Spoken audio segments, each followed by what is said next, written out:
A não cumulatividade plena do IBS e da CBS é regra. E aí não vai ter essa coisa de, se for do lucro presumido, o IBS e a CBS vão ser recolhidos de forma cumulativa. Não, não vai haver mais essa vinculação.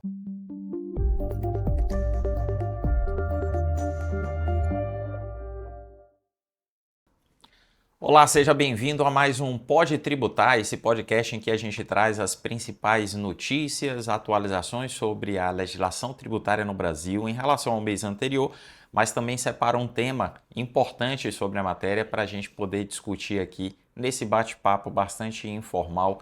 E eu conto mais uma vez com a participação e a presença de Aric Farias, Gustavo Reis, para a gente hoje falar principalmente nessa parte inicial aqui sobre não cumulatividade do IBS e da CBS, mais um tema ligado à reforma tributária, um tema que certamente vai despertar o interesse e a curiosidade de muita gente. Olá, Alexandre. Olá, Aric. Uma alegria estar aqui novamente. E, de fato, a gente não poderia ainda mudar de assunto. Não podemos deixar ainda de falar de reforma tributária. Ainda tem muitos assuntos para discutirmos. Inclusive, na análise de pauta, a gente percebe que há assuntos tão específicos que demandariam um programa inteiro. Mas esse assunto da não cumulatividade, de fato, ele é importante ser tratado porque há diferenças em relação à não cumulatividade que conhecemos hoje antes da reforma, principalmente para alguns tributos, e isso precisa ser muito bem explicado. Exato. A gente vê aí com a reforma a aproximação do sistema brasileiro de não cumulatividade daquilo que já é praticado em todos os países do mundo que praticam o IVA, né, que é o VAT lá nos países de língua inglesa. E, de fato, a mudança que está sendo implementada aqui vai trazer o sistema para bem próximo daquilo que é a praxe. A gente vai poder discutir aqui com um pouco mais de detalhe e, para mim, mais uma vez, uma satisfação estar aqui com vocês dividindo a mesa. Eu acho que é interessante a gente explicar para a nossa audiência, principalmente para aqueles que não são tão conhecedores da matéria. Nós temos, às vezes, empresários assistindo, estudantes que estão querendo entender, às vezes, conceitos básicos do sistema tributário. E quando a gente fala de não cumulatividade, como se trata de um conceito negativo, é interessante explicar o que é cumulatividade, né? E a cumulatividade ela fica bem caracterizada quando a gente pega uma determinada cadeia produtiva e a gente vai analisando as incidências em relação a cada etapa. Como, por exemplo, no caso que eu sempre gosto de mencionar, da Open Soluções Tributárias, que, dentre outras atividades, realiza vários eventos aí Brasil afora, e ela, prestando serviços para a sua clientela, emite notas fiscais, paga ISS com alíquota de 5% e, muitas vezes, uma boa parte do valor que é arrecadado ali com um determinado evento é repassado para o hotel que emite uma nota fiscal contra a Open e não raramente faz o pagamento de ISS a 5%. E às vezes o hotel subcontrata algum prestador para, por exemplo, alocar equipamentos e esse valor é cobrado diretamente pelo hotel da Open, mas na hora de repassar para a empresa parceira deles, eles recebem uma nota fiscal da empresa subcontratada, que por sua vez está sujeita a pagar ISS também de até 5%. Ou seja, aquilo que a Open paga e é destacado na nota a título de ISS é apenas uma parte do ISS que está distribuído na cadeia e que é muito maior do que aquele que aparece na nota fiscal para o tomador do serviço, né? Aquele que está na ponta final ali consumindo o serviço da Open. Então isso é cumulatividade. E dos principais tributos que a gente tem aí afetados pela reforma, a gente pode dizer que o ISS ele é via de regra cumulativo, o ICMS, PIS e COFINS eles são cumulativos ou não cumulativos dependendo do contexto. O cenário realmente difícil, né, de as pessoas que adentram nesse universo tributário compreenderem. Exato. E falando ainda um pouco da cumulatividade, que você citou o PIS e a COFINS, pensando ainda na cumulatividade, como é que funciona hoje? E para as empresas que apuram esses tributos na forma cumulativa. Vamos supor que uma determinada empresa compra equipamentos de uma indústria, vai incidir PIS e COFINS. Aí aquilo que ele compra, ele industrializa e vende por 2 vezes o valor do que ele comprou. O PIS e COFINS vão incidir sobre todo aquele valor, independente daquele valor pago na aquisição. Então, no PIS e COFINS, em muitos casos, da mesma forma como você explicou para o ISS, em cada etapa da cadeia produtiva, vai incidir aquele tributo independente da operação anterior ter gerado o pagamento do tributo também sobre parcela daquela operação. É verdade. E no ISS especificamente tem uma exceção que fica autorizado ali naquele decreto que regulamentava o ISS antes da lei complementar, mas que já foi reconhecido aí pelos tribunais como constitucional nessa nova vigência, que é para subempreitadas, que são aquelas subcontratações na área de construção civil. É possível que a subempreitada utilize-se o princípio da não cumulatividade, que a gente vai explicar aqui na sequência, e que se deduza da base de cálculo do imposto a pagar aquilo que já foi recolhido pela outra empresa que foi subcontratada. Então, isso é uma exceção ao esquema geral do ISS, mas é um exemplo de como ela é feita de forma restrita, já atualmente, como no PIS e na COFINS, tem as suas restrições e seus aspectos mais diferentes do que vai ser praticado a partir de agora. Então, eu acho que, de fato, é uma mudança que vai vir a calhar aí no sistema para reduzir carga tributária, pelo menos a princípio, da lógica da reforma, mas que precisa ser estudada porque tem suas distorções também. Exatamente. Eu achei interessante você lembrar dessa exceção do ISS, que é cumulativo via de regra, porque na construção civil ele pode ser não cumulativo, inclusive é como você falou, algo reconhecido na jurisprudência, mas que muitos municípios ainda não prevêem em suas normas locais e até vedam a exclusão de subempreitadas da base do ISS. Uma questão bem interessante, às vezes a empresa tem que buscar o judiciário para fazer valer esse direito. E outra observação importante é que a maioria das empresas em relação a PIS e COFINS paga PIS e COFINS cumulativo porque empresas do lucro presumido não se sujeitam ao regime de PIS e COFINS não cumulativo. E nem todas do lucro real se submetem ao regime não cumulativo de PIS e COFINS. Então a legislação nesse ponto aí acaba levando um pequeno número de empresas que são tributadas pelo lucro real e, a depender da atividade delas, a se submeter ao PIS e COFINS não cumulativo.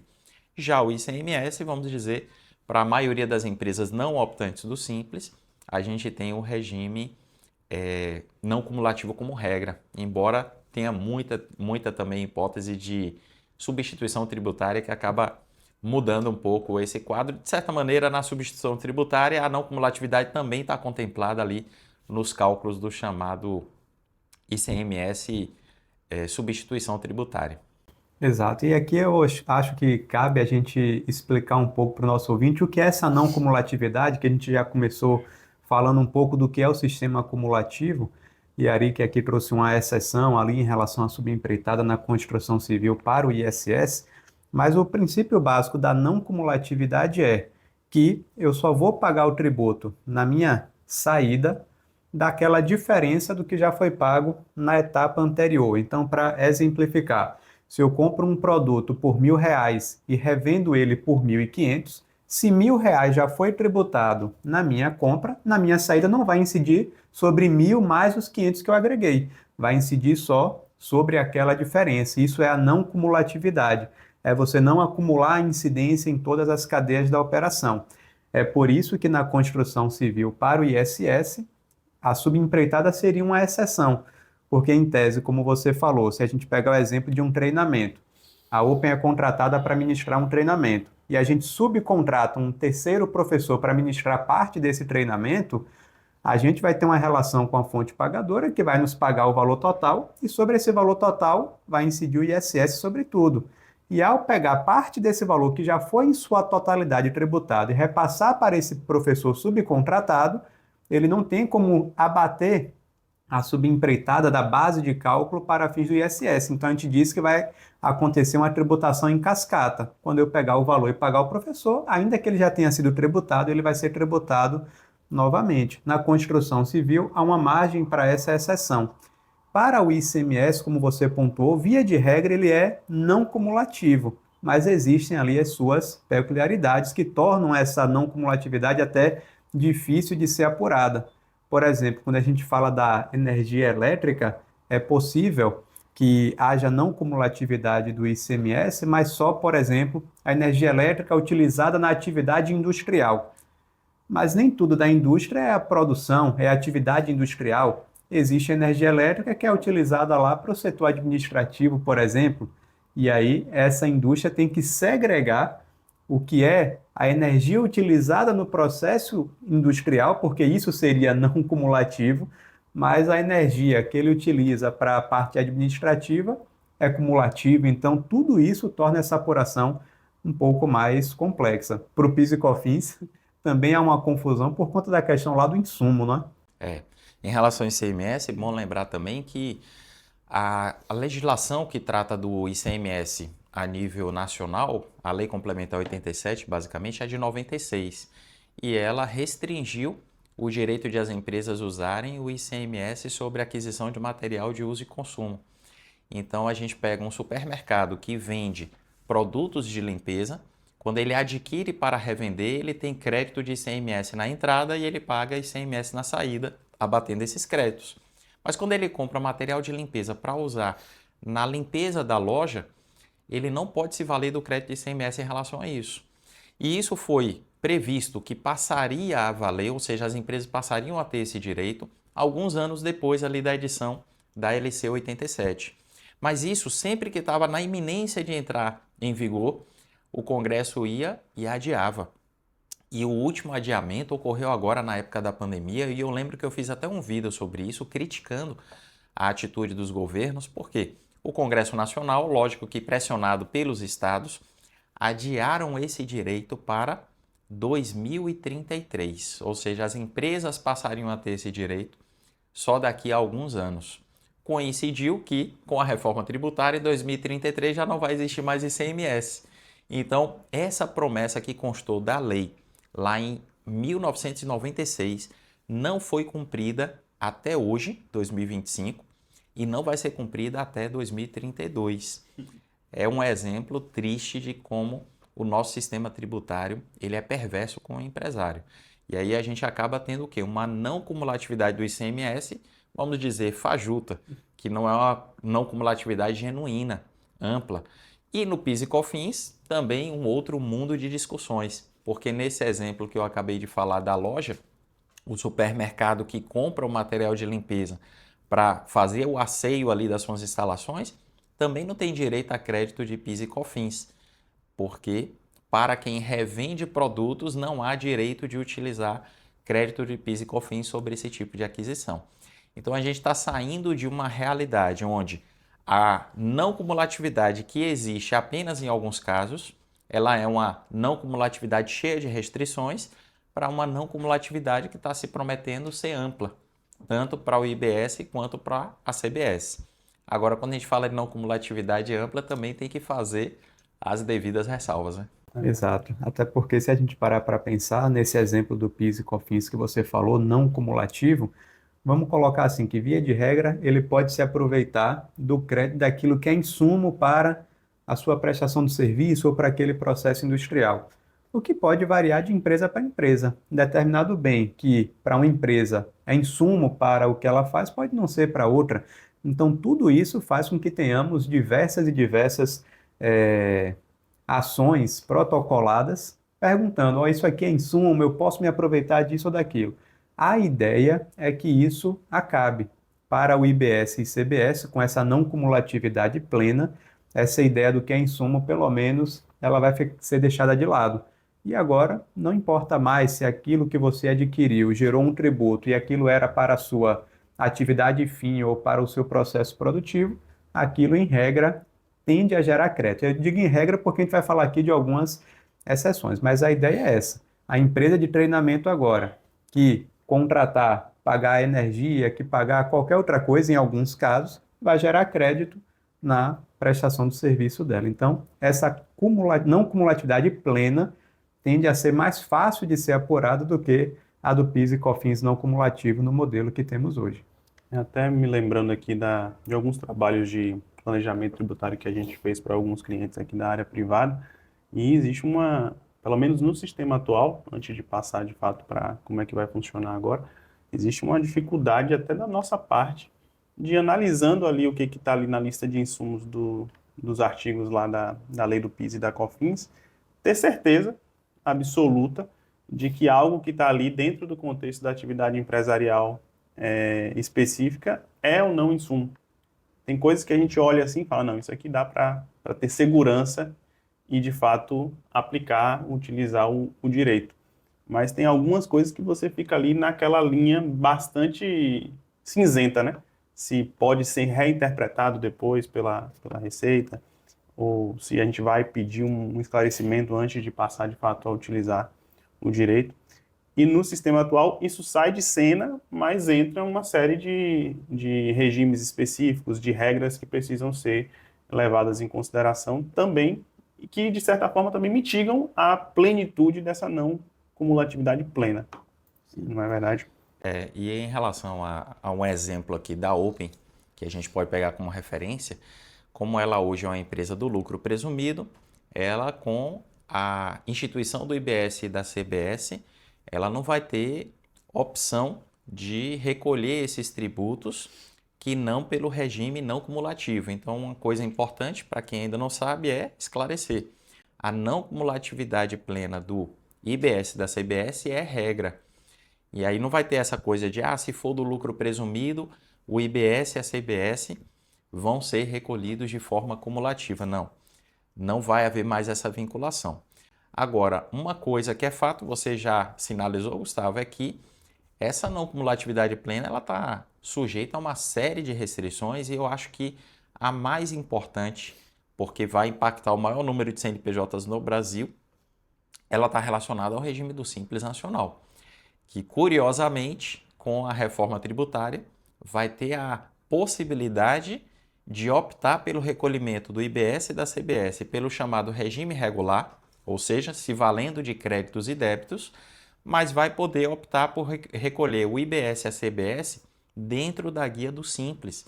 E nessa hipótese, ela tanto abre mão de se aproveitar dos créditos, como ela passa a recolher um percentual que é diferente e que está dentro das tabelas lá dos anexos da Lei Complementar 123.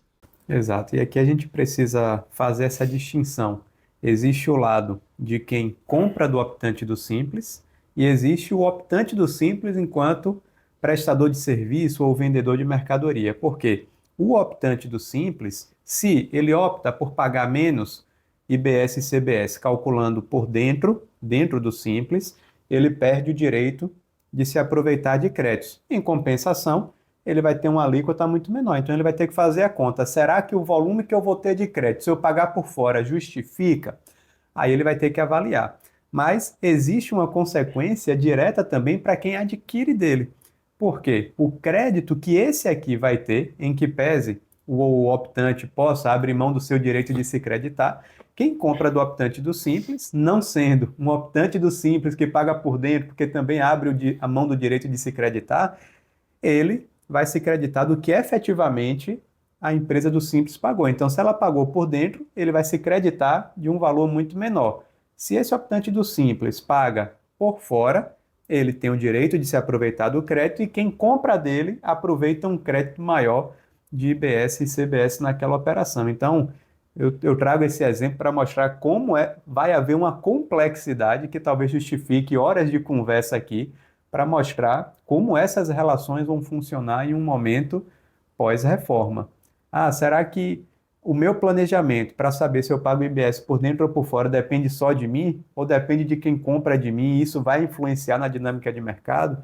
Então aí é muita discussão para a gente trazer ainda. A gente chegou até a pincelar essas questões em vídeos e em algumas publicações que a gente fez recentemente, principalmente para aqueles que estão no meio da cadeia ali produtiva, porque talvez para o consumidor final essa discussão até perca um pouco a relevância, mas para uma empresa que está ali contratando de um outro que está no meio da cadeia e que gostaria de se aproveitar de créditos numa maior monta, vai valer a pena para esse que está ali vendendo fazer parte do Simples no regime em que ele recolhe tudo dentro do Simples? Ou vai ser mais benéfico para ele, não somente na questão tributária, mas na questão de competitividade de mercado mesmo ali, lidando com outros potenciais competidores pelo mesmo segmento, para poder sair na frente em relação a quem ele está vendendo seus produtos ou seus serviços. Então, de fato, é uma consequência da não cumulatividade que toca em outros pontos que não simplesmente tributação.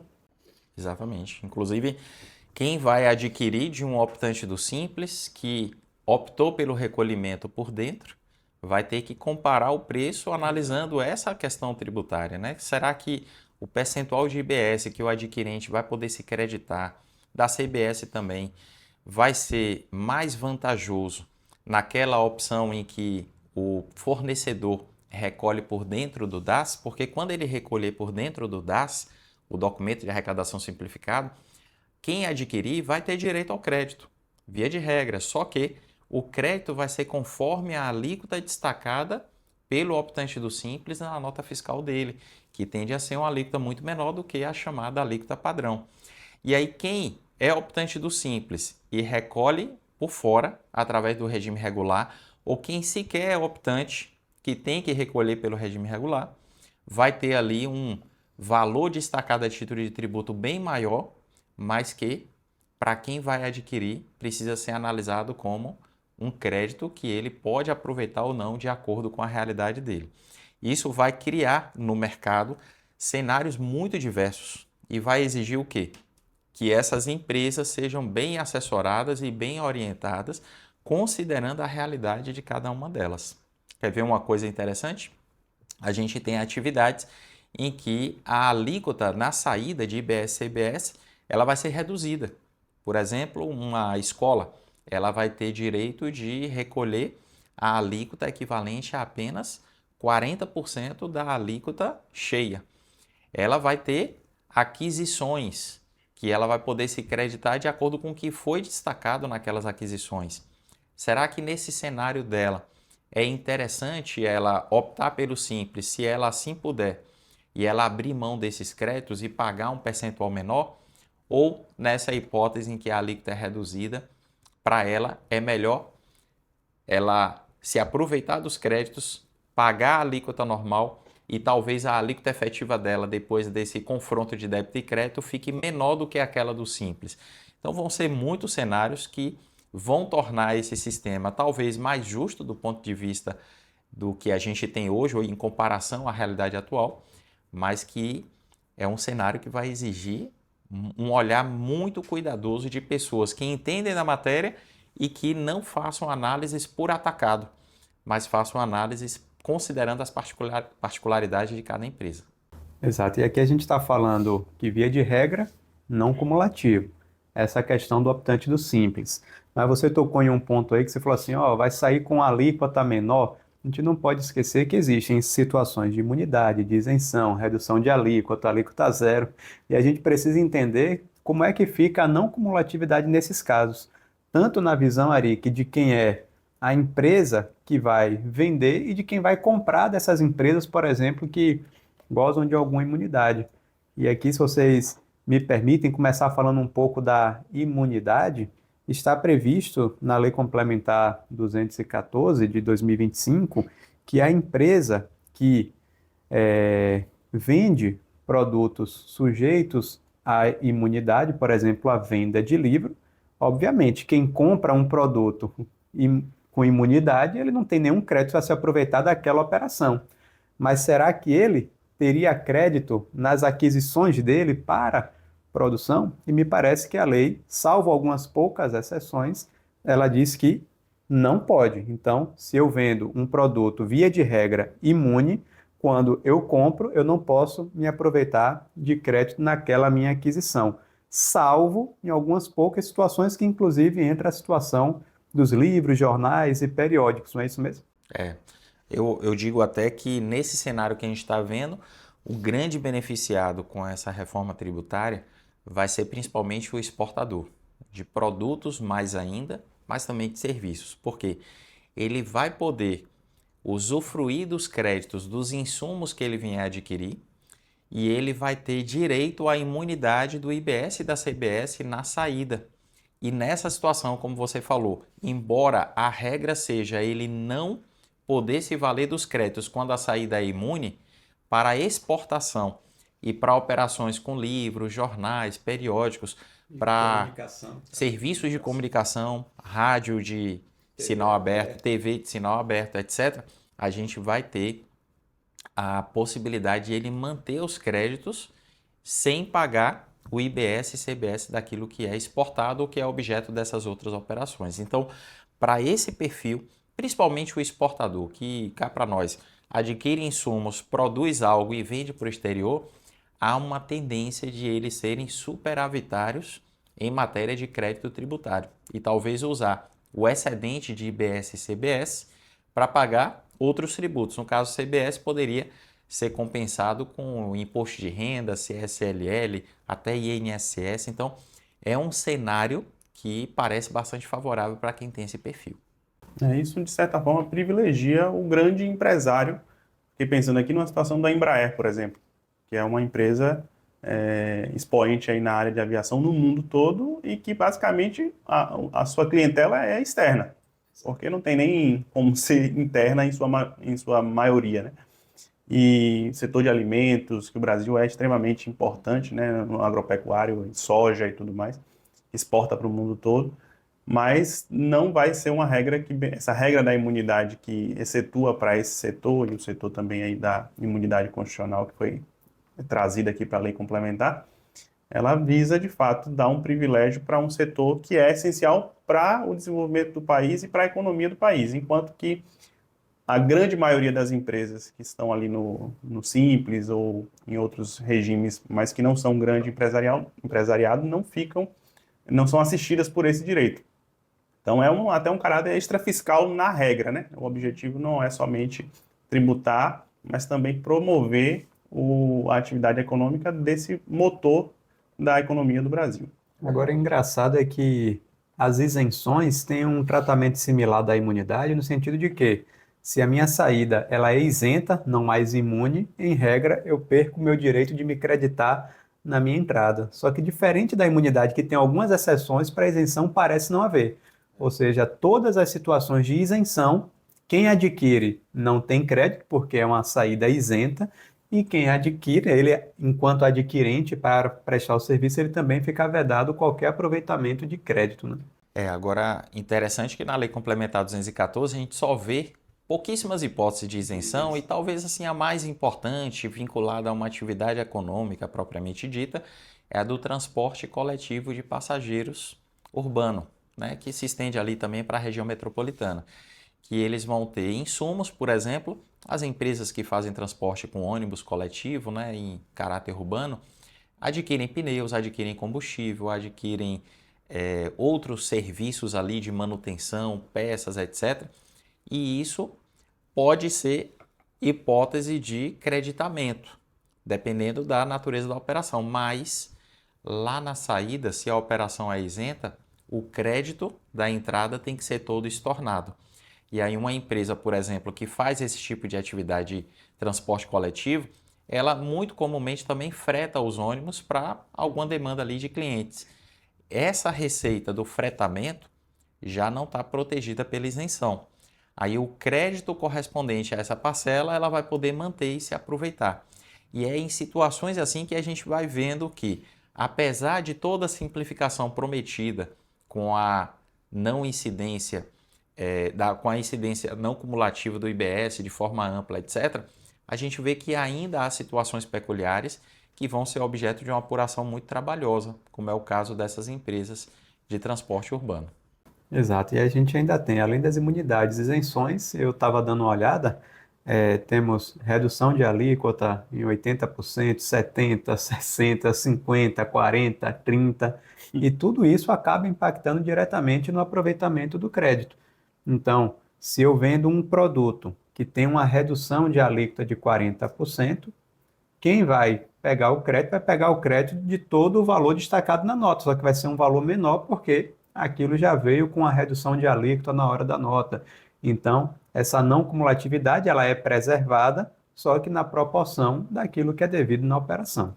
Eu gosto até de pegar o exemplo, e a gente estava discutindo isso aqui recentemente, das clínicas médicas e levar em conta também o processo de transição. Vamos pensar aí numa clínica médica que hoje está no lucro presumido. Ela está pagando 3,65 de PIS e COFINS. Agora, a partir de 2027, vamos supor que a alíquota da CBS seja fixada em 9%. Ela vai ter direito a uma redução de alíquota de 60%, ou seja, ela vai pagar o equivalente a 40% de 9%. que dá praticamente a mesma coisa que ela paga hoje, porque vai dar 3,6 contra 3,65. Só que olha o detalhe, a partir de 27 ela vai poder se creditar daquilo que ela adquirir até a nota fiscal da empresa de contabilidade que ela remunerar ali todo mês vai gerar crédito de CBS para ela.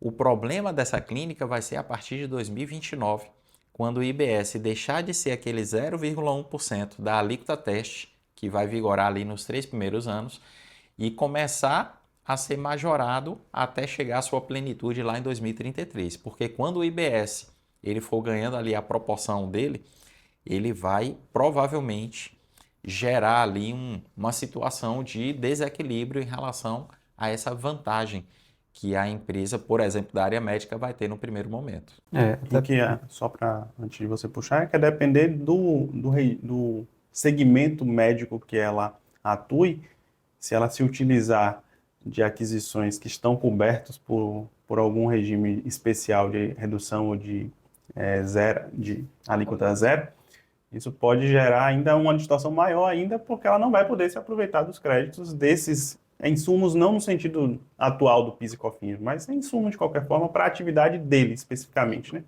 E aí ele vai ter que recolher na saída, mas se prejudicou na aquisição ali daqueles insumos, porque estavam abarcados, e tem muitos, a gente vê ali na lista de regimes específicos, existe uma lista específica para essa área aí que tem segmentos que vão ser prejudicados por esse tipo de regra, né? Verdade. Isso. E, inclusive, pensando nesses planejamentos tributários aí pós-reforma, se a gente pegar só a CBS, Alexandre, nesse seu exemplo, a gente sabe que quando o IBS vier, talvez até para essa clínica médica a conta não seja tão favorável assim, porque ele tem essa redução de alíquota de 60%, mas pensa o seguinte, vamos pensar aqui uma empresa de tecnologia da informação.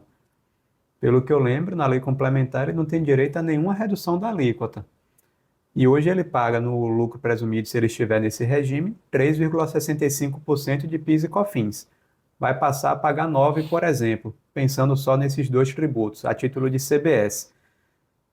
Só que ele não tem nenhuma redução, como a clínica médica teria. Então ele já aí teve uma majoração. Aí eu pergunto, será que ele tem aquisições suficientes para gerar um crédito que reduz essa alíquota de 9 para 3,65%?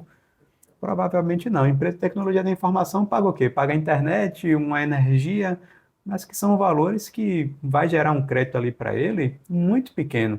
Então essas empresas vão ser altamente prejudicadas, digamos assim, em relação a esse cenário, o que provavelmente vai impactar na política de formação de preço, e a gente tem a tendência de ter um aumento aí absurdo nos preços cobrados por essas empresas que vão com certeza repassar isso e não vão assumir esse custo sozinhos. Esse exemplo que você está trazendo eu acho bem interessante, por quê?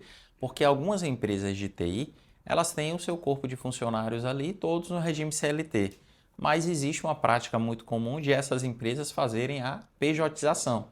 E aí o profissional de TI, que é PJ, ele está na ponta final da cadeia. Ele vai suportar uma carga tributária tão maior que, somando ISS, PIS e COFINS hoje, ele, fora do Simples, estaria sujeito a no máximo ali 8,65, né? 5% de ISS e 3,65% de PIS e COFINS, ele ir para uma alíquota que nominal vai ser de 26%, 27%, sem redução nenhuma, como você falou. Então, esse profissional que está ali trabalhando como PJ para uma empresa de TI, ele vai precisar majorar o preço dele para ele não sofrer o dano desse aumento substancial da carga tributária.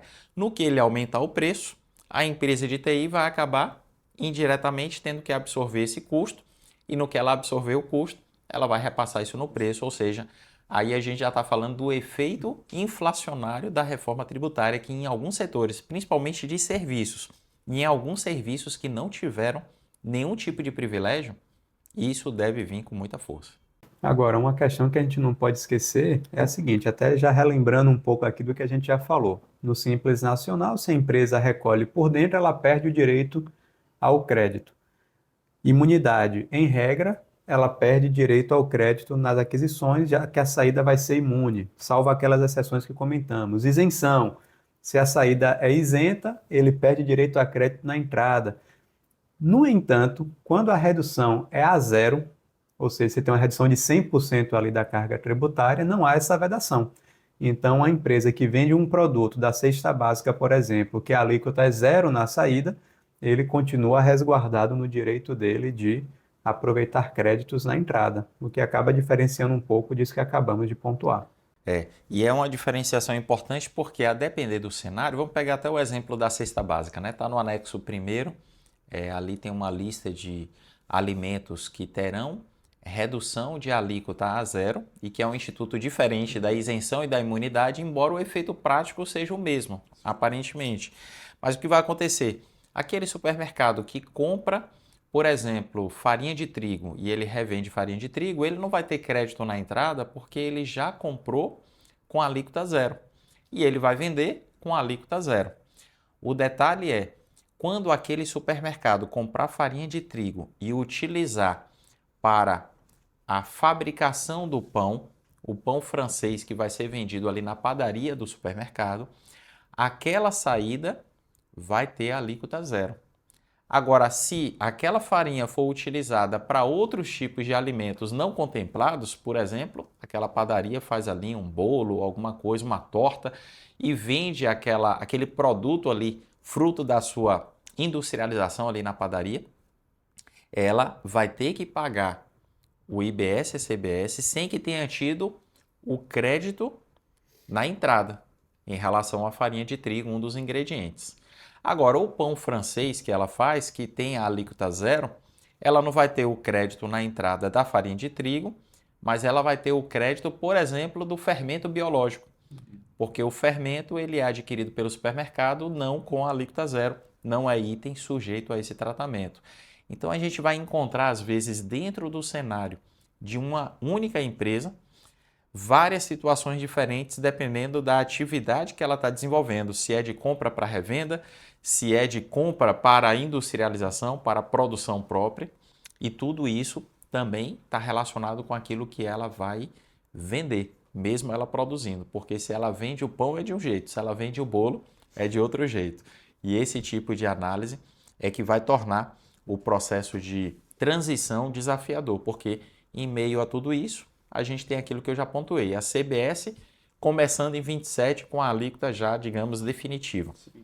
Mas IBS, só a partir de 29 ele começa a aumentar gradativamente à medida que o ICMS, nesse caso de produtos, vai diminuindo. Então, um cenário que é importante a gente dar essa pincelada geral para quê? Para que a nossa audiência tenha o mínimo de conhecimento a respeito do que está para vir por aí. Mas já dá para ver por alto que o desafio vai ser grande. E a pergunta para mim que fica é como é que o split vai entender tudo isso, o split payment? Porque, teoricamente, se as operações estivessem sujeitas a uma tributação normal, ele ia pegar ali o que está na nota, considerar como verdadeiro e fazer ali a verificação. Mas será que o sistema ele vai conseguir compreender todas essas questões? Será que a entrada foi alíquota zero, foi imune, foi isento? É simples para ele conseguir verificar tudo isso e fazer aquela separação do que vai para o adquirente, né, ou para o tomador? Aí é uma pergunta que a gente vai ter que esperar como é que esse sistema vai ser desenvolvido. Talvez até aquele split que lá no episódio do split a gente chamou ele de burro, mas não é burro. Ele só não é o mais inteligente de todos, ele entre a calhar num momento desse aí para ter uma base mínima ali que vai ser separada naquele momento, sujeita a ajuste posterior, porque, de fato, a princípio a gente olha para uma situação dessa e vê como difícil um controle absoluto ali, mesmo com ferramenta de tecnologia, né? Isso. Então, eu acho que essa talvez seja uma das saídas aí. Um pilar fundamental que a gente não pode deixar de frisar é o documento fiscal, né? Hoje eu gosto de pegar o exemplo de uma empresa que tem PIS e COFINS não cumulativo, por exemplo, clientes nossos aqui que estão no lucro real, a atividade está sujeita ao PIS e COFINS não cumulativo e o nosso cliente paga aluguel de imóvel a uma pessoa jurídica. Na hora que ele calcula PIS e COFINS para se creditar sobre essa despesa, ele está fazendo algo que está amparado na lei, mas algo que não está atrelado a um documento fiscal controlado pelos órgãos de arrecadação. Então, não existe nota fiscal de locação de imóvel. Resultado, a Receita Federal, em relação ao crédito de PIS e COFINS, ela fica sem confrontar aquela informação que vai na FD Contribuições com outra base de dados para ela verificar se há compatibilidade. E isso com a reforma acaba, porque com a base ampla de incidência, IBS e CBS incidindo sobre tudo, acaba que as notas fiscais vão ser obrigatórias também para operações de locação de imóveis. E nessa hipótese, o documento fiscal sendo emitido com devido destaque ali do IBS e da CBS, a empresa vai se creditar na medida daquilo que é permitido de acordo com a legislação. E isso tudo sob o controle dos órgãos de arrecadação, nesse caso a Receita Federal principalmente, mas em consonância ali, em parceria com o Comitê Gestor do IBS. E se vocês me permitirem, eu acho que do que a gente tinha para comentar nesse eixo principal, acho que esgotamos, né? Não sei que alguém tem algum comentário a mais, mas eu queria aproveitar o gancho, porque nessa próxima sessão, onde vamos comentar as principais notícias, né? Normas e decisões aí referentes ao mês de julho de 2025, saiu uma notícia interessante falando que o governo liberou uma versão beta do simulador da reforma tributária. Eu não sei se vocês tiveram a condição de dar uma fuçada como é que está essa calculadora. Eu achei interessante que eles colocam assim, que você tem que selecionar o grupo principal para ele identificar qual é a alíquota e depois um subgrupo que é referente àquele grupo que você selecionou. E dentro desse grupo principal, que trata da situação tributária, só tem apenas 25 possibilidades, que vão desde a tributação integral, tributação uniforme com redução de 80%, tributação uniforme com redução de não sei quantos por cento. Aí você vai para redução de 80, 70, 60, 50, 40. Ao todo, das possibilidades que temos, são 25. E aí, quando você seleciona algumas dessas, aí você vai para o subgrupo dentro daquela realidade. Então, se eu coloco lá, por exemplo, a alíquota zero, salvo engano, foi o teste que eu fiz, quando eu seleciono que o grupo principal é a alíquota zero. Dentro da alíquota zero, nas subclasses, eu tenho mais 20 subclasses. E aqui eu não estou falando de 20 itens. Eu estou falando, por exemplo, o anexo primeiro da cesta básica como uma subclasse. E ali dentro você tem vários produtos. Aí você tem umas 20 possibilidades aqui que você vai ter que selecionar para que a calculadora faça a conta. Bom, a calculadora é ótima, mas até eu chegar no resultado final, eu tenho que ter um conhecimento de legislação aqui absurdo para eu saber que item eu vou colocar no grupo principal, que subitem eu vou marcar daquele grupo principal para que ele identifique a minha alíquota e faça a conta. Poxa, aí uma calculadora dessa tá ótimo, né, Arik? A gente tem todo o trabalho para mastigar a legislação toda, colocar tudo, aí depois ele vai calcular as alíquotas aqui, que por enquanto estão nas alíquotas de teste, para me dizer. Mas, de fato, é uma calculadora que vem para ajudar, mas que, ao meu ver, só revela a complexidade daquilo que a gente está enfrentando. Porque se fosse simples assim, não teria esse número de grupos e subgrupos com as suas variações para que ele pudesse identificar qual é a alíquota ou qual é o sistema que ele vai utilizar aqui nesse cálculo. O desafio vai ser grande, então a promessa do governo de que ele vai facilitar muito com essa ferramenta, ela não é, digamos, uma expressão de que a nova realidade vai ser simples, talvez seja mais fácil com essa ferramenta do que sem ela, mas o desafio ainda é muito grande. Eu fiquei curioso para saber, Gustavo, depois a gente vai fazer essa conta de quantos subgrupos tem, considerando que são 25 grupos e o primeiro deles já tem aí mais de 20 possibilidades. São 24 possibilidades só para a alíquota zero. Alíquota. Eu vi aqui que alguns só tem um subgrupo, que aí são grupos muito específicos. Por exemplo, a alíquota uniforme para pedágio. Pronto, aí você clica esse grupo, aí só vai ter o subgrupo pedágio. Sim. Pronto, beleza, aí é mais fácil. Mas nem todas as situações vão cair nessa situação, né?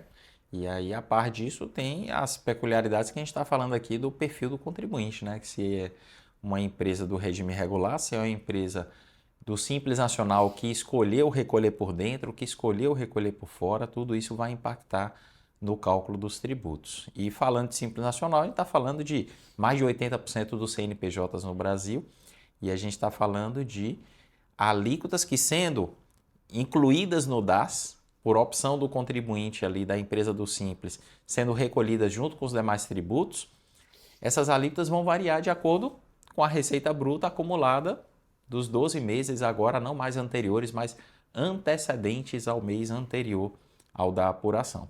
Exato, e só corrigindo aqui, quando eu falei da tributação com a alíquota uniforme, que só tinha um, salvo engano, era para concurso de prognóstico, né? Sim. Só que assim, independente de qual seja, isso aqui revela que é uma calculadora muito boa, uma notícia interessante para o povo começar a entrar lá e simular, mas que revela suas complexidades também. Verdade. E falando de notícias, a gente tem outras notícias aqui importantes que aconteceram agora no mês de julho de 2025 e eu queria deixar vocês à vontade para destacar mais outras. Eu trouxe aqui para vocês também para todos que estão nos assistindo, na verdade, uma notícia que saiu de que o segundo grupo do piloto da CBS foi já chamado para começar a testar o ambiente virtual lá da Receita Federal. Dentro daquela mesma lógica que havia um grupo inicial, acho que de 500 empresas, esse aqui é de 185. É um sistema ainda que a gente chama de ambiente de testes, né? Ele não tem valor jurídico, mas, de fato, a reforma já começou e não tem como esperar, ainda mais com notícias como essa que o Gustavo acabou de trazer aqui, não tem como esperar 2026 nem 2027, por isso que o governo já tem se antecipado e trazido aí, eu imagino que são empresas relevantes no cenário nacional, mas também deve haver algum tipo de seleção para trazer também o médio e o pequeno empresariado, para poder começar a se ambientar com aquilo que vai ser a prática de todo mundo a partir do ano que vem, principalmente a partir de 2027, aí, com a extinção do PIS e da COFINS. Eu queria destacar aqui, Ari, também uma notícia que foi publicada em um dos portais que a gente acompanha, o portal da APET, e que fala sobre as empresas de monitoramento eletrônico sem vigilantes armados que podem passar a pagar PIS e COFINS com base cumulativa.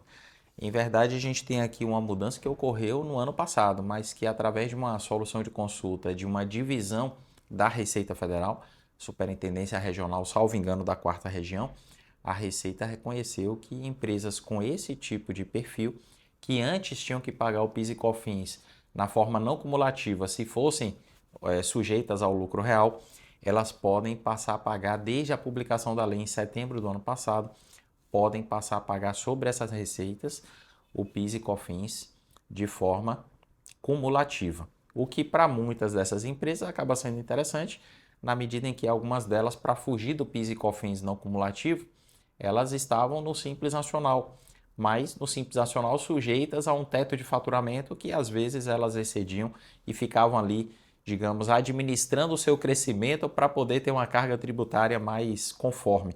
E agora a Receita Federal reconhece que a aprovação da Lei 14.967 de 2024, que aprovou o novo Estatuto Nacional da Segurança Privada, salvo engano é assim que está denominado lá, acaba com essa distinção, permitindo às empresas com esse perfil também de pagarem 3,65% de PIS e COFINS, ainda que estejam no lucro real. O interessante é que pode parecer confuso para muita gente, porque estamos trazendo essa notícia como algo bom para essas empresas. O não cumulativo, que ele aproveita crédito, não seria melhor? É o que a gente pontuou no início. A não cumulatividade do PIS e COFINS se limita a umas poucas operações e ainda assim eles jogaram a alíquota lá em cima. Sim. A empresa sai de 3,65, vai para um total de 9,25 e às vezes quando ela tem muito crédito ela fica com a alíquota efetiva de 7 fração. Então, nesse cenário, de fato, se ela conseguir pagar 3,65, ainda que na cumulatividade, para ela pode ser muito mais vantajoso. Isso tem muito a ver com aquilo que a gente debateu bem na primeira parte do programa, que é um aspecto que a gente nem realçou tanto, mas que está no contexto. Quanto mais a empresa for intensiva em mão de obra, maior tende a ser a alíquota efetiva dela de PIS e COFINS não cumulativo, já que sobre mão de obra a empresa não se acredita de PIS e COFINS. É verdade. Creio que essas eram as principais notícias referentes ao mês de julho. E avançando um pouco aqui para a seção onde a gente comenta algumas normas publicadas ao longo do mês, e aqui estamos falando do mês de julho, eu queria chamar a atenção para duas soluções de consulta que, ao meu ver, são interessantes, apesar de não trazerem necessariamente nada tão inovador. Uma delas é a solução de consulta 115 de 2025, onde a Receita ali, falando sobre medição de ruídos, ela disse, olha, a prestação do serviço de medição de ruídos em aparelhos por si só não caracteriza a cessão de mão de obra. E aqui me parece muito óbvio, a gente já comenta isso há algum tempo. A cessão de mão de obra envolve basicamente três requisitos. Tem que ser com cessão de trabalhador para realizar um serviço contínuo nas dependências do tomador. Então, eu não posso dizer que a medição de ruído contempla todos esses requisitos só por ser esse serviço.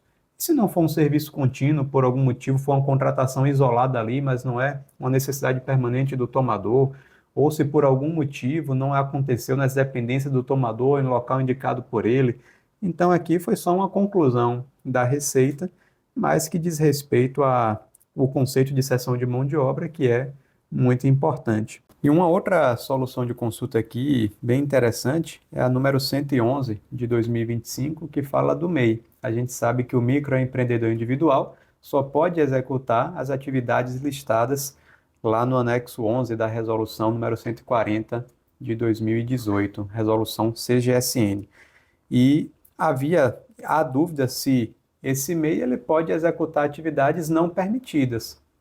E a resposta da Receita foi que pode, mas enquanto contribuinte individual que não é MEI, desde que ele segregue muito bem essas atividades. Então, ele pode estar cadastrado como MEI e executar como MEI, faturando como MEI as atividades permitidas.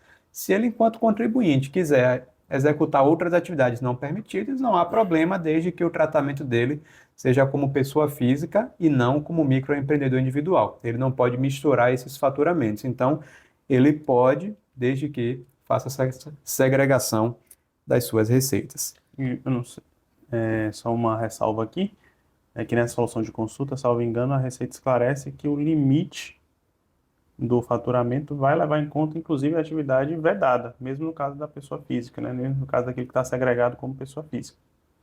Então, o limite para os 81 mil lá da vedação ao enquadramento não vai levar em consideração só a atividade permitida que ele exerce como MEI. Mas se ele está segregando para fins de controle e de escrituração, não vai deixar de segregar para fins de oferimento do limite para enquadramento no MEI, propriamente dito. E só lembrando que essa orientação da Receita se coaduna com aquilo que a gente já orienta muito antes dessa e de outras soluções de consulta que mais recentemente começaram a enfrentar o tema, e isso consta das nossas obras, né? E eu aproveito até para fazer o registro de que a gente lançou agora no mês de julho o livro Gestão Tributária de Contratos e Convênios, a 10ª edição, e a primeira obra ali do professor Gustavo Reis, o livro 101 Perguntas sobre Retenções Tributárias. Caso você queira adquirir, estão disponíveis para venda lá no site da Open Soluções Tributárias. E aí eu queria comentar também duas soluções de consulta da COSIT, e esse mês a gente teve mais solução de consulta COSIT do que outra espécie normativa. E a que eu quero comentar inicialmente, ela não é nem tão importante, que é uma que esclarece que o imposto de renda retido na fonte na contratação de serviços médicos está sujeito à retenção. Mas um determinado contribuinte questionou a Receita sobre uma remuneração paga a uma clínica de saúde ocupacional a título de manutenção de contrato.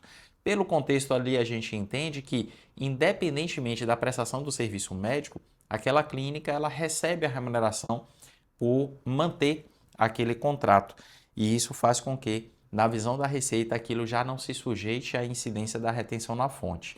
Isso também está coerente com outras manifestações da Receita que diz o seguinte: aquela lista de serviços profissionais que está lá no artigo 714 do atual Regulamento de Imposto de Renda, ela é uma lista que enumera os serviços sujeitos à retenção e não as empresas cujas atividades estão sujeitas à retenção.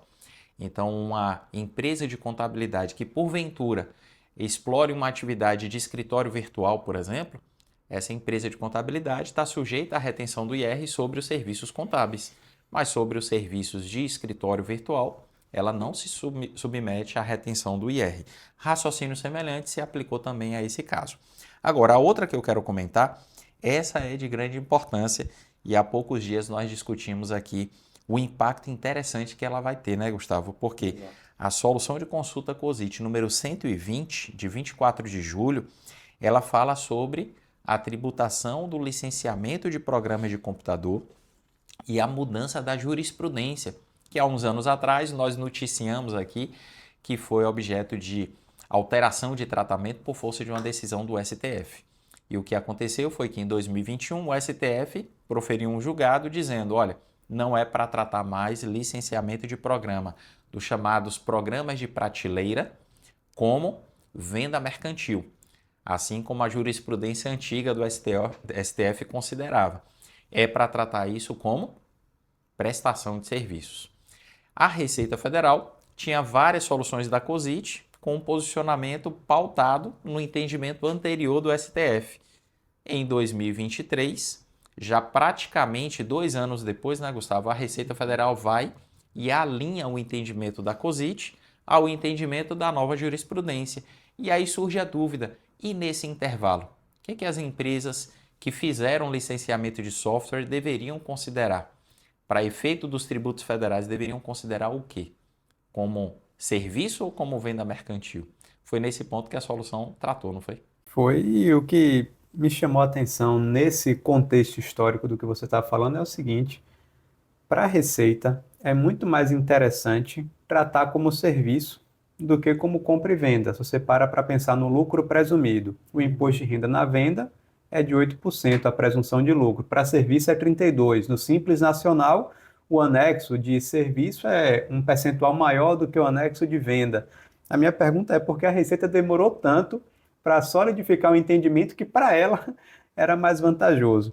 Mas, enfim, independentemente dessa discussão, a Receita, nessa solução de consulta, disse o quê? Olha, até fevereiro de 23, o tratamento tinha que ser de compra e venda, porque ela só alterou o entendimento dela a partir desse momento.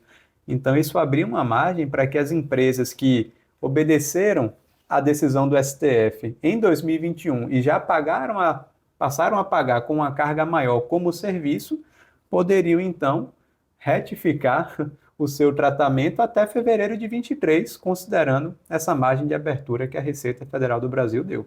Inclusive, isso pode se aplicar a empresas do Simples que tributaram as suas receitas até antes de fevereiro de 23, não é isso? Como se fossem serviços, porque elas poderiam agora, lá no Simples Nacional, retificar e jogar essas receitas no anexo primeiro, sem precisar recolher o ICMS, sem mexer com o ISS que já foi pago lá através do anexo terceiro, mas podendo recuperar os tributos federais que a Receita Federal está admitindo aqui através dessa decisão da COSIT. Ou seja, mais uma oportunidade de recuperação tributária que a Receita Federal acaba ratificando o que existe, porque nós já tínhamos esse entendimento, e ela confirma a existência dessa possibilidade através de uma decisão que, com efeito vinculante, dá muita segurança para quem quiser seguir por esse caminho. Sobrou para mim aqui uma que é bastante polêmica, que é a solução COSIT 129 de 2025. A gente até discutiu ela aqui recentemente para um outro caso, tentando fazer uma analogia, e nela a Receita diz que, embora o artigo 2º-A lá, que estendeu a retenção para estados e municípios, o artigo 2º, de forma geral, da IN 234, preveja que o órgão, quando adquire de pessoa jurídica, ele está sujeito à retenção se o dispêndio, se o custeio do valor ali que vai ser pago não partiu do recurso público de fato, mas foi custeado pelo próprio servidor, por uma pessoa física, aquilo ali não vai ser sujeito à retenção. É polêmico porque abre espaço para muitas situações que, em tese, no entendimento antes dessa solução de consulta, teriam que ser submetidas à retenção. Pense aqui, por exemplo, um servidor que paga uma inscrição de um congresso para não perder o prazo de inscrição e depois recebe o ressarcimento ali do órgão. Em tese, se ele está pagando para devolver aquilo que o servidor pagou, ele está pagando de fato o custeio daquele recurso. Mas segundo esse entendimento aqui, que é vinculante, até que a Receita eventualmente reveja, não vai se submeter à retenção nessa situação. Exato. O caso aqui foi inclusive de um pesquisador que precisava fazer aquisições, só que algumas, por questões de controle, obrigatoriamente a nota tinha que ser emitida contra esse ente e não contra o pesquisador, digamos assim. Só que quem pagava era o pesquisador, quem estava comprando era o pesquisador. Só que a nota vinha contra a entidade pública, órgão, autarquia. Uma universidade, isso, no caso específico era uma universidade estadual. E a Receita falou, olha, isso não é caso de retenção por parte da universidade e apropriação daquele valor por parte do Estado. Isso é caso de uma nota emitida contra a universidade, mas cujo pagamento, cuja aquisição é da pessoa física do pesquisador. Isso não estaria sujeito à retenção. Eu entendo aqui, Alexandre, que a Receita, nesse ponto, quis evitar aquela retenção e apropriação pelos órgãos, autarquias e fundações, sem entender todas as repercussões, como o Marico falou, da decisão que ela está tomando, porque aqui, pela analogia, a gente aplicaria a várias outras situações em que não sei como é que ficaria o controle disso depois. Então, acho que ela foi preciosista demais em dizer que o Estado não ficaria com aquele imposto de renda retido, mas sem entender a real repercussão do que ela está dizendo aqui. Ela abriu um precedente, inclusive, para a gente dizer, olha, agora há um parâmetro de interpretação por parte da Receita para esses casos de reembolso de despesas pagas por uma pessoa física, né? No caso do contexto aí, um servidor estadual, que ele, por exemplo, paga do bolso dele alguma despesa e depois pede o ressarcimento. E a gente sempre disse, olha, não há na legislação nenhum indicativo de que isso esteja dispensado de retenção, mas também não há nada expresso dizendo que a retenção deva ser efetuada. Agora, a gente tem aqui margem para argumentar com base nessa solução COSIT que a retenção não deve ser efetuada se o pagamento foi feito pela pessoa física, ainda que o documento fiscal, eventualmente, como nesse caso, seja emitido em nome da pessoa jurídica. Eu não me surpreenderia se a Receita amanhã ou depois revertesse, percebesse a consequência e sem revogar esse entendimento, mas fazer um distinguish, algo ali para dizer que numa outra situação mais específica, esse entendimento aqui não se aplica. Mas por enquanto, até lá, abriu-se o precedente. Agora, convenhamos, quantos vão pegar essa solução de consulta, vão ler, vão ter essa interpretação e vão começar a ter esse procedimento pautado nisso, né? Sim. Eu acho que talvez o impacto prático não seja o que a gente está apontando aqui, apesar de ser uma margem de fato grande para esse tipo de procedimento. Na sequência, eu acho que a gente tem as decisões administrativas e judiciais, que nesse mês de julho poderíamos comentar várias aqui, mas se a gente fosse comentar todas, certamente o programa ficaria muito extenso. E aí eu queria dar ênfase aqui a algumas decisões, e especialmente uma decisão relacionada a uma discussão que foi para o CARF e que, no âmbito administrativo, envolveu uma disputa entre um hospital beneficente e a terceirização de profissionais de saúde. E é um tema que eu gosto muito de falar, porque também está no meu livro Tributação da Atividade de Saúde. Eu analiso esse fenômeno da pejotização, que quando eu escrevi o livro, lancei, até hoje se tornou muito mais difundida na área de saúde, e há uma discussão aí que já vem de muitos anos a respeito da legitimidade de um hospital, por exemplo, transformar os médicos em pessoas jurídicas e contratá-los nessa condição.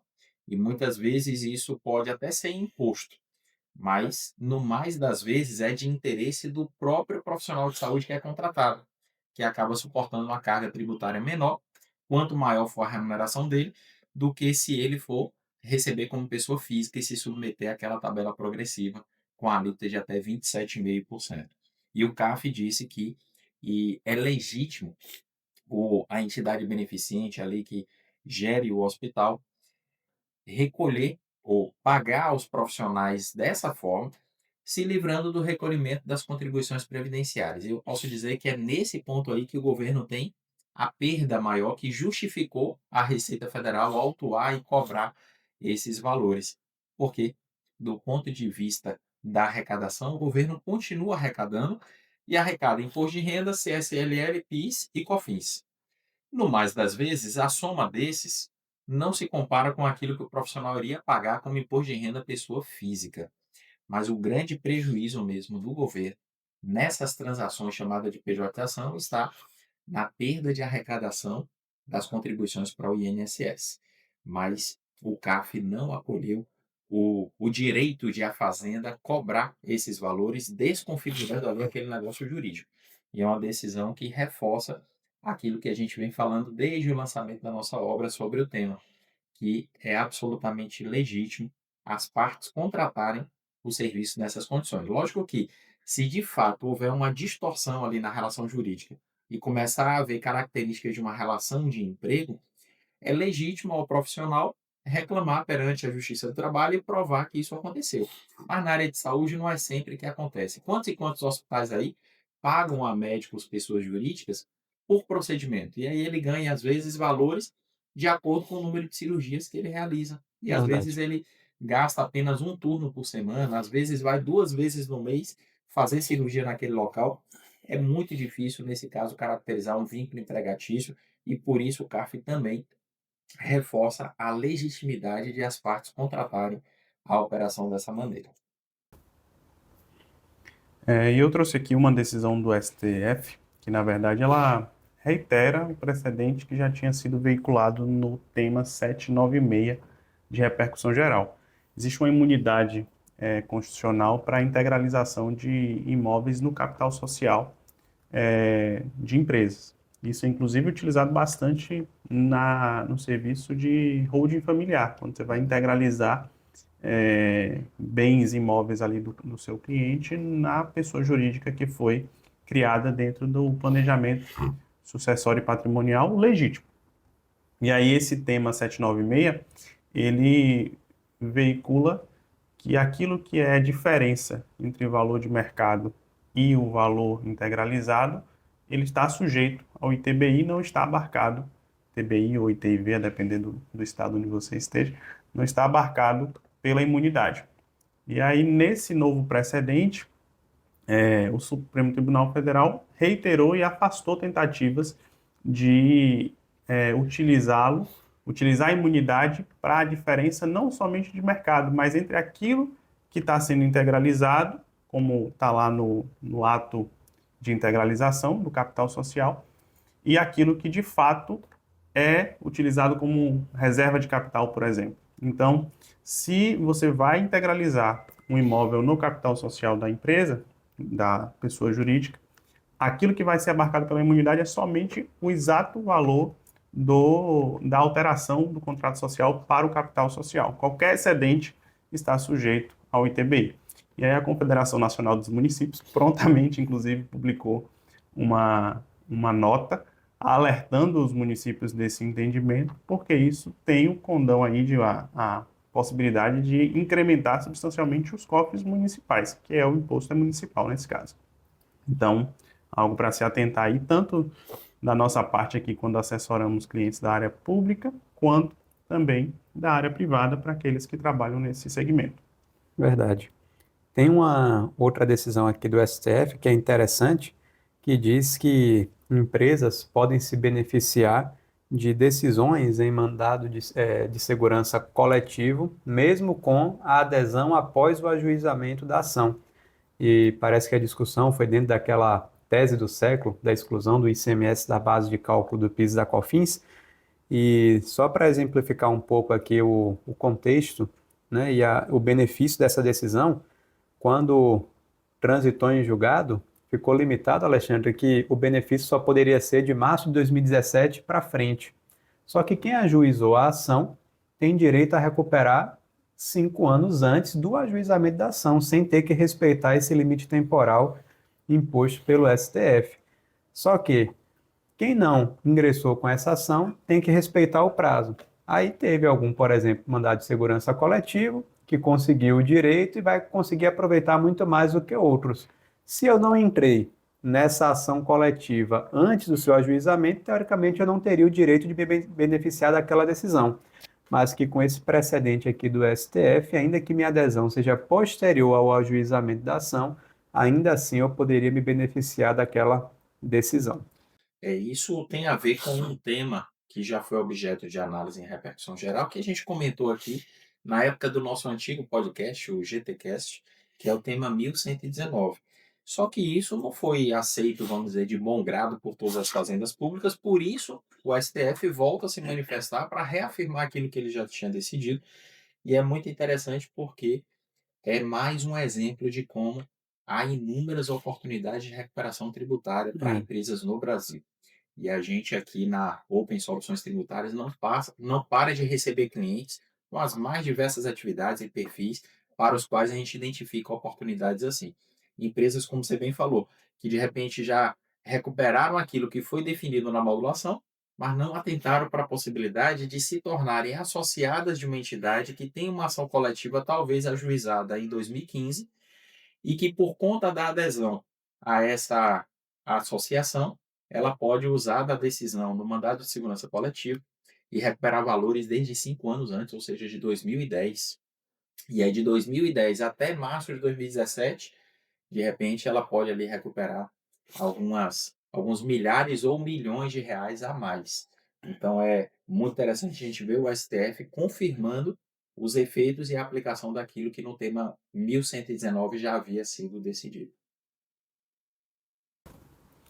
Eu trouxe aqui também mais uma, eu achei bastante interessante, que o STF ele decidiu que a multa com caráter confiscatório, né, aquela que é inferior a 100% do tributo, não tem caráter confiscatório. A União aplicou uma multa de 75% sobre o estado de Sergipe, por conta de dívidas do PASEP, e o estado de Sergipe entrou na justiça, chegou ao STF, entrou contra essa multa, alegando que ela teria o caráter confiscatório e violaria o Pacto Federativo, lá do artigo 64, que é uma cláusula pétrea da Constituição, e também o artigo 150, inciso 4º, que traz ali a proibição de multas com caráter confiscatório.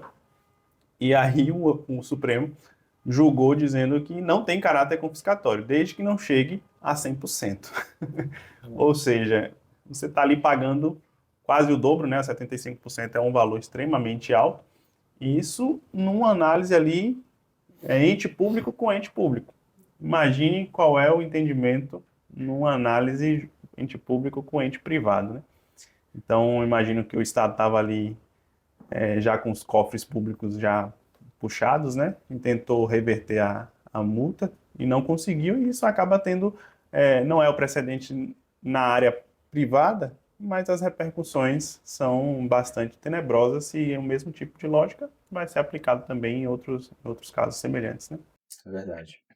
E aí a gente vai ver, talvez, alguns entes, por exemplo, municípios, adequando suas legislações, tem aí muito comumente municípios Isso. que têm multas, por exemplo, de 200% do valor do ISS que não foi retido e recolhido regularmente.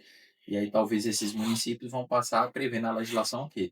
Que a multa vai ser de 99,9%, porque 100% tem caráter confiscatório. Mas aqui eu estou imaginando que a decisão respeita até esse limite, né? Isso. 100%, não precisa ficar abaixo disso. Exato. E daí para cima é que já teria o caráter confiscatório configurado. E essa era a última decisão que tínhamos para tratar no nosso programa de hoje, pelo menos daquelas selecionadas, porque como o Alexandre pontuou, seriam tantas que talvez não coubesse no tempo. E vamos avançar para tecer alguns comentários, principalmente acerca daquilo que já comentamos nos outros programas, que foram alvos de comentários e participações dos nossos ouvintes, priorizando aqueles que têm nos acompanhado por aqui. E aqui, Eric, eu vou pedir só para você ler isso aqui, ó, do comentário, você que é quase um americano, o que Frame colocou aí, ó, que a gente está, inclusive, atendendo ao pedido dela. Você que tem um inglês fluente. Ela botou aqui, na verdade é ele. Obrigado. More about tax reform. Please. Ou seja, mais sobre a reforma tributária, por favor. Até em inglês a gente está recebendo pedido para falar sobre a reforma tributária. A gente não podia deixar de contemplar esses pedidos da nossa audiência. Mas eu queria tecer um breve comentário acerca da pergunta de Elbert, que chegou lá pelos comentários no nosso vídeo da outra live do Pode Tributar, falando assim, ó, pelo que entendi, CSLL, Imposto de Renda, ISS e INSS continuarão sendo retidos normalmente. E aqui, Elbert, sim, no que diz respeito a INSS, Imposto de Renda e CSLL, porque esses tributos não foram afetados pela reforma. E em relação ao ISS, sim também até ele ser extinto no final de 2032. A partir de 2033, ele será extinto e não há que se cogitar mais dessa retenção. E aí você aproveita e pergunta assim, apesar que no IBS já está contemplado o ISS, nesse caso não seria uma bitributação? Aqui a gente tem que entender que não, são tributos diferentes. E no período de transição em que os dois irão conviver, vai ter uma redução do ISS e um aumento gradativo do IBS. Então, nós não vemos esse ponto como uma bitributação, apesar de que vai ser um momento crítico ali em que você vai ter que entender todas as regras relativas ao ISS e todas as discussões relativas ao IBS. E um outro ponto é que você pontua que tem município que você sofre a retenção de ISS de 3%, tem município que sofre a retenção de 5%. Nesses casos, quando o IBS estiver vigente, eu vou fixar a alíquota do IBS ou ela já será fixa, ela já virá definida. Nesse ponto, cada município vai estabelecer o seu percentual de IBS em relação à alíquota padrão que vai ser definida, mas entenda que a alíquota que vai ser aplicada no seu caso não necessariamente vai seguir a mesma regra do ISS hoje, porque o ISS, via de regra, é devido no município do prestador, e com o IBS vai ser o local do destino de acordo com o artigo 11 lá da Lei Complementar número 214. Então, talvez você tenha que tomar como parâmetro a alíquota do IBS municipal de uma outra localidade que não é necessariamente a que você sofre a retenção hoje. Mas isso aqui vai depender muito do serviço e das condições. Mas quero agradecer, Albert, pela sua participação, pelo seu questionamento e espero que essas ponderações aqui tenham sido úteis para você entender esses aspectos. É isso aí. Eu vou trazer uma inquietação aqui da Cleusa, que eu não sei se ela é contadora, se ela trabalha na área tributária diretamente de contabilidade, mas ela colocou algo que é o que nós temos já desde o antigo podcast trazido aqui, né? Ela falou que é muita revolução para englobar apenas alguns impostos, tributos aqui no sentido geral, mas ela está falando de fato, é muita revolução. Futuramente provocarão outra revolução para os impostos que ficaram de fora. Deveríamos ter um imposto único, uma única retenção, ela está dizendo que entende que o split funciona como uma retenção, e o governo que fizesse a destinação de cada um. As empresas mal saem de uma revolução, o SPED, o MIT, e já entram em outra.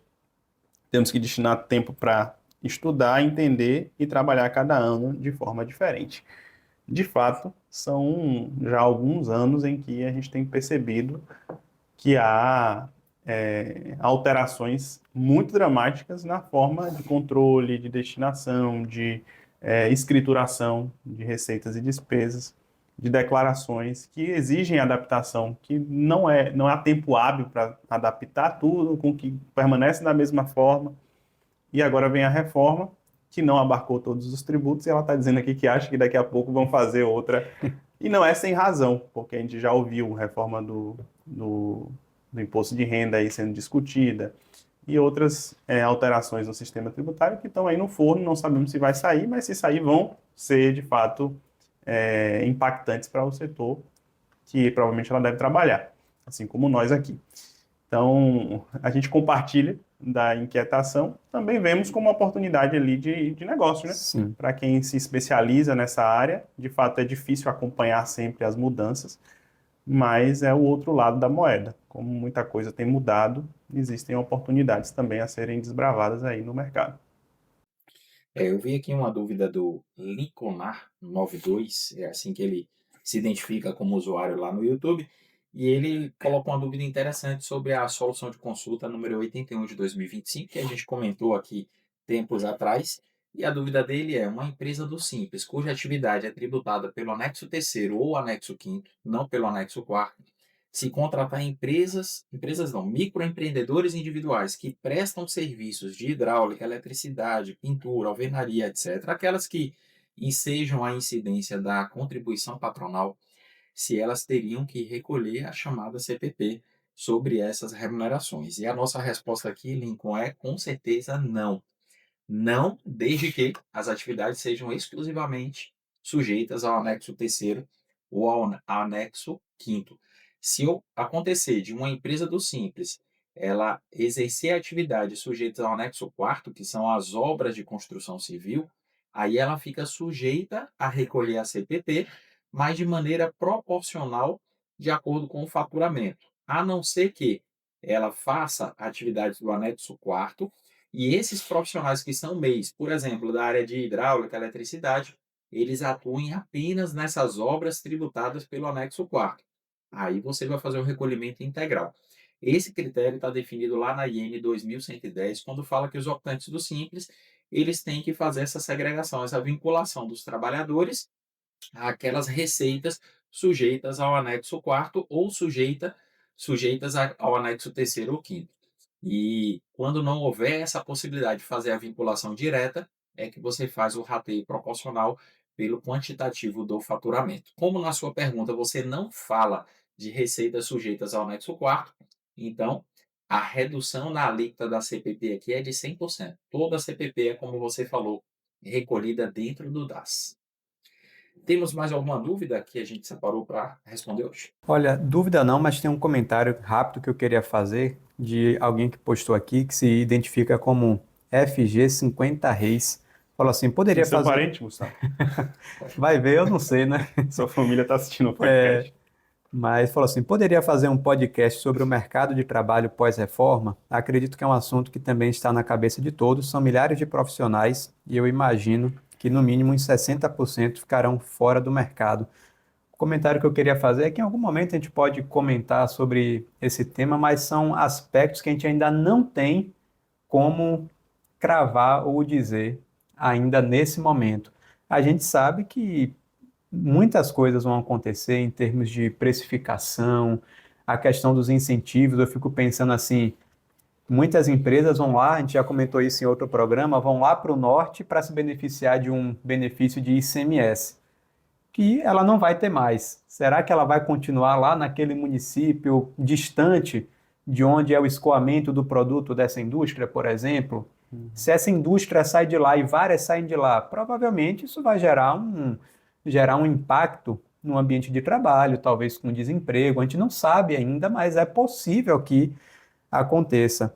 Então, assim, a gente não tem como precisar todos os impactos hoje que a reforma vai trazer, principalmente quando a gente entra nessas questões sociais, de relação de trabalho.